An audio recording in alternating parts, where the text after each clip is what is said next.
इतनी गहरी नींद में होने के बावजूद मैं झट से इसलिए उठा क्योंकि मुझे किसी का मैसेज आया था और वो मैसेज मेरी फ्रेंड ईशा का था। और जब मैंने मैसेज पढ़ा तो मैं बहुत चौंक गया था। और रोहन, मुझे तुमसे अर्जेंट बात करनी है।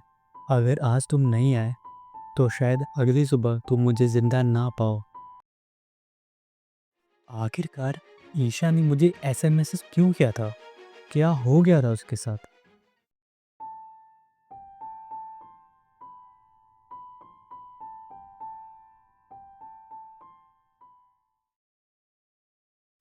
उस वक्त मैं और ईशा बहुत अच्छे दोस्त हुआ करते थे। कभी कॉलेज की लाइब्रेरी में एक साथ पढ़ते थे और कभी कैंटीन में एक साथ खाना खाते थे। लेकिन पढ़ना और खाना तो एक बहाना था। एक्चुअल में हम एक दूसरे से बहुत बातें करते थे। ये तो अच्छी बात थी कि मैं उसका बहुत अच्छा दोस्त था, वो मेरी बहुत अच्छी दोस्त थी। लेकिन दुख की बात तो ये है कि मैं उसके लिए सिर्फ एक दोस्त ही था, दोस्त से ज़्यादा कुछ भी नहीं। लेकिन मेरे लिए वो दोस्ती से बहुत ज़्यादा बढ़ के थी। फिर एक दिन मैं ऐसी शाम के टाइम में टहल रहा था तो मैंने देखा कि ईशा अर्जुन नाम के लड़के के साथ बड़े अजीब तरीके से बैठी है। शायद उसका ये बॉडी लैंग्वेज कुछ और ही बता रहा था। मेरे दिल में धड़कन बढ़ती ही जा रही थी क्योंकि मैं समझ रहा था कि वो बॉडी लैंग्वेज उसके अर्जुन के साथ रिलेशनशिप में रहने की वजह है। मैं अंदर से बहुत ज़्यादा बिखर गया था। मैं जो देख रहा था वो दोस्ती नहीं थी, दोस्ती से बहुत बढ़ के थी। उस रात मैं इतना दुखी था कि मुझे नींद ही नहीं आ रही थी।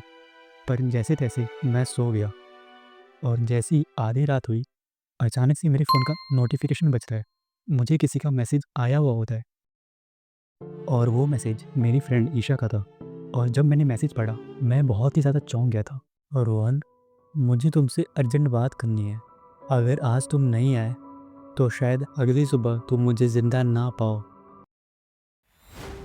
वो मैसेज पढ़ के मैं बहुत ज़्यादा घबरा गया था। फिर मैं भागते भागते ईशा के घर पहुंचा। और जब मैं उसके घर पहुंचा और जब मैं ईशा के घर पहुंचा तो मैंने देखा कि ईशा रो रही है। मैं सोचने लगा, ईशा क्यों रो रही है, क्या बात हो गई? पूछने पर उसने बताया कि अर्जुन ने उसे चीट कर दिया है और अब वो ईशा को छोड़ के किसी और के पास चला गया है। और इसी वजह से ईशा बहुत ज़्यादा दुखी है और इसी वजह से ईशा बहुत ज़्यादा रोई जा रही थी। और वो इतनी ज़्यादा रोई जा रही थी कि उसकी तबीयत खराब हो गई थी, उसको बहुत तेज़ बुखार हो गया था।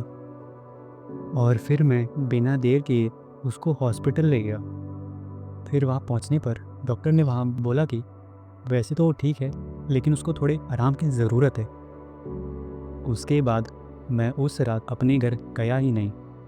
मैं उसके रूम के बाहर चेयर पर बैठे बैठे सो गया ताकि सुबह होते ही वो ठीक हो जाए और मैं उसे घर ले जाऊँ। अगली सुबह मैं उठते ही डॉक्टर से पूछता हूँ कि क्या अब मैं ईशा को घर लेके जा सकता हूँ? तो वो बोलते हैं कि ठीक है, तुम अभी यहाँ पे रुको, मैं अंदर जाके उसको लेके आता हूँ। लेकिन इंतज़ार करते करते बहुत देर हो गई थी और डॉक्टर अंदर से बाहर आ ही नहीं रहे थे। और कुछ देर बाद डॉक्टर बाहर आए और जब वो बाहर आए तो उन्होंने सिर नीचे झुका कर रखा हुआ था। मैं बहुत घबराने लगा था। लेकिन थोड़ी देर बाद मेरे बार बार पूछने पर वो सिर ऊपर उठाते हैं और उनके फेस का एक्सप्रेशन देखते ही मेरे पैरों तले ज़मीन खिसक जाती है। मैं अंदर से बहुत टूट गया था क्योंकि मैं समझ गया था कि उनके फेस पर ऐसा एक्सप्रेशन क्यों आ रहा है। ईशा हमेशा के लिए जा चुकी थी। उस रात वो उस दर्द को नहीं सह पाई।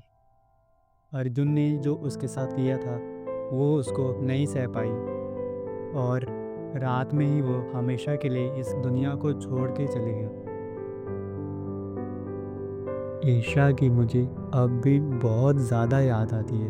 मैं उसको भूलना चाहता हूँ लेकिन भूल नहीं पा रहा हूँ। ये वही घर है जिसमें एक ईशा नाम की लड़की रहती थी। यकीन नहीं हो रहा है ये घर हमेशा के लिए खाली हो चुका है। अब पता नहीं उसके बिना मुझे जीना कौन सिखाएगा।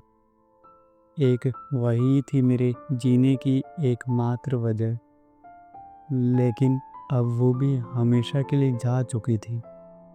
मुझे इस बात का अफसोस हमेशा रहेगा कि मैं उसे अपने दिल की बात नहीं कह पाया। ईशा ये कभी नहीं जान पाएगी कि एक था जो उसे बहुत ज़्यादा प्यार करता था।